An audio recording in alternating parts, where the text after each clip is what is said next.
guys, welcome to the BFF Report. I'm your host, Mike B.A.K. Phony, and today we're going to be talking about Planetside 2 Beta. Now, the NDA has dropped recently, and a lot of things can change between now and the time that actually launches. We don't know what, so take everything. I'm going to remind you again in the video. Just remember, it's beta, alright? Take a look. Alright, character creation in Planetside 2 is actually a little bit thin, and this is where we're going to start with the all-encompassing term, it's beta. That's right.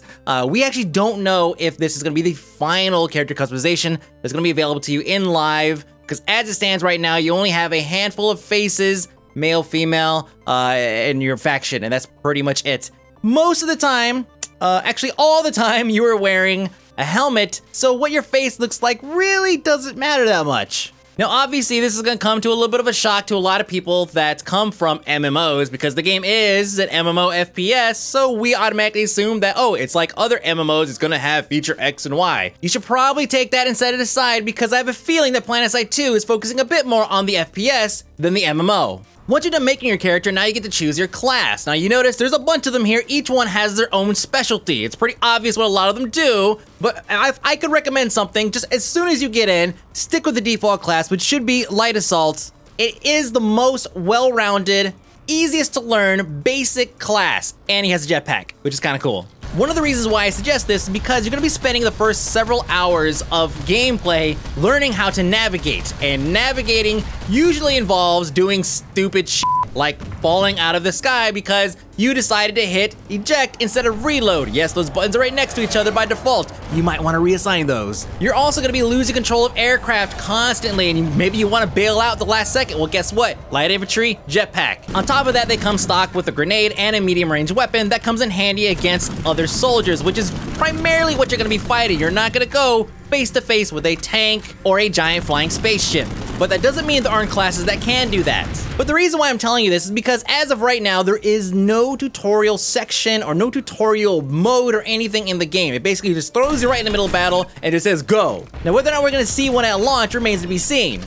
But trust me on this, stick with light infantry. Later on, you can go sniper and go max or go whatever else you want to do. Now that you're good to go on your light infantry, let's go ahead and pop over the map and figure out what we're gonna do. First, let's take a look at the map. Notice how there's large chunks of colors and hexes all over the place. This game is about territorial control. This continent, which is one of 3, by the way, has resources and bases and outposts and stuff all over the place. And it's up to you to help control them. Now, unless you have some kind of crazy master plan, try not to go too far behind enemy lines to capture something, because it's pretty much useless if it's not attached to a hex leading to something else that you own. It's best just to start from the perimeter and build yourself out that way. But where do you go, right? Well, take a look at the exclamation points all over the place. That's where action is happening. If there's something happening at your border, on your side or on their side, it might be a good idea to go investigate. But who are you gonna do it with? Well, you see, this is where it gets kind of interesting, right? Because you don't have to group up to do content. You could go out there and Lone Ranger your ass off, or you could join a pickup group. And let me tell you, pugs in Planetside 2 are way better than pugs in any other game,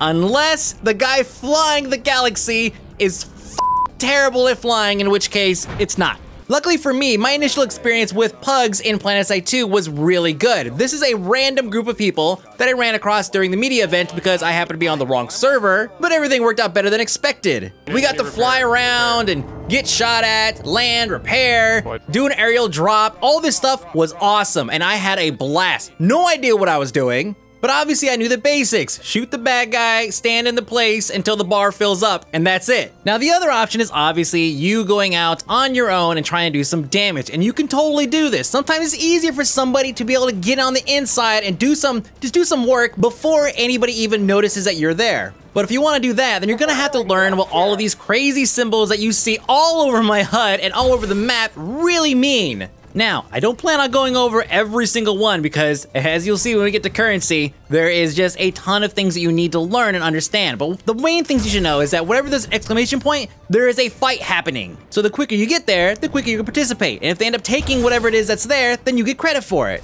And since this game does have a progression system with ranks and whatnot, then you probably want to participate in as many of these as possible. But that's not the only way to progress. Here I am, it's dark, I'm approaching this base, I'm by myself, and that right there is an SCU. It's a spawn control unit. It's one of the more important things you have to focus on when you approach a base. There are several other out there that you need to pay attention to as well, but when you first get to a base, you want to keep the enemy from spawning at the base by destroying this. Then once you do this, you can go on and explore the base. Obviously, you're gonna get into a couple of fights. This is a smaller outpost, but I wanna go ahead and take it, mainly because I'm trying to get some good footage for the BFF report.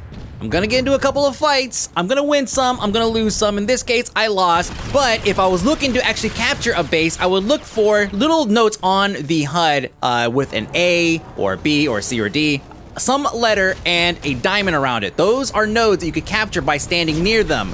Now, the larger the base, the more of these you're going to have to take out before you actually own that particular piece of land. But that doesn't necessarily mean you have to go and get every single one. There is a certain number of factors that come into play to determine how quickly you can capture this base or defend it. But that's getting a little too detailed here, and I want to focus a bit more on just the experience that you're going to have when you play the game in general. Obviously, you're going to learn all of the little things as you progress, or you won't, and you'll just do like what I did the first couple days I played, which is basically be a team-killing f***ard. Which, by the way, you should note, it is extremely, extremely easy to team kill in this game. It is insane how fragile the human body is when being run over by like a giant tank. It's so weird. But overall, my solo experience was equally as fun as the larger scale experience because you have a bit more of that, of a danger aspect. When you're running with like a huge group, there's less of a chance that you're gonna, be the first one to go down. Someone's gonna be the guy, but, sometimes you may be able to live to see some action. And trust me, given how many players can participate in a single battle at any given time,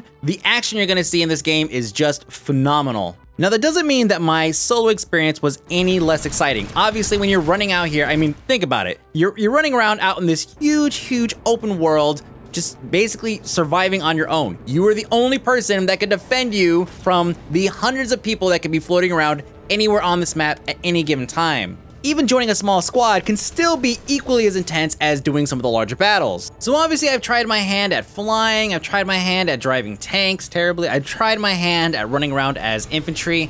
All I can say in terms of gameplay, responsiveness, how it controls, all that stuff, is that it all functions the way it should. The controls are tight, the action is fast. As long as you adjust your mouse sensitivity for flying, then you should have no problem with that, besides the actual curve of learning how to fly. But overall, the responsiveness was perfect. But what about all those currencies down there? There's so many of them, right?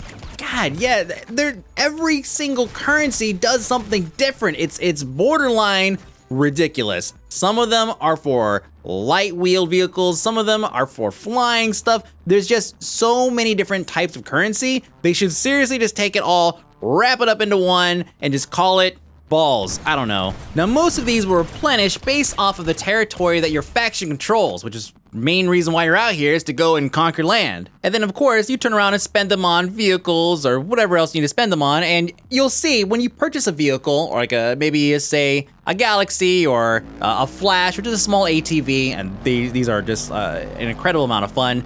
Zero armor, but still lots of fun to drive around. You'll notice that upon immediately wrecking it, going back, there will be a cooldown to buy another one. You can't just sit there and just crank them out. So even if you have enough currency to buy another one of that specific vehicle, the game has restrictions to keep you from spamming it.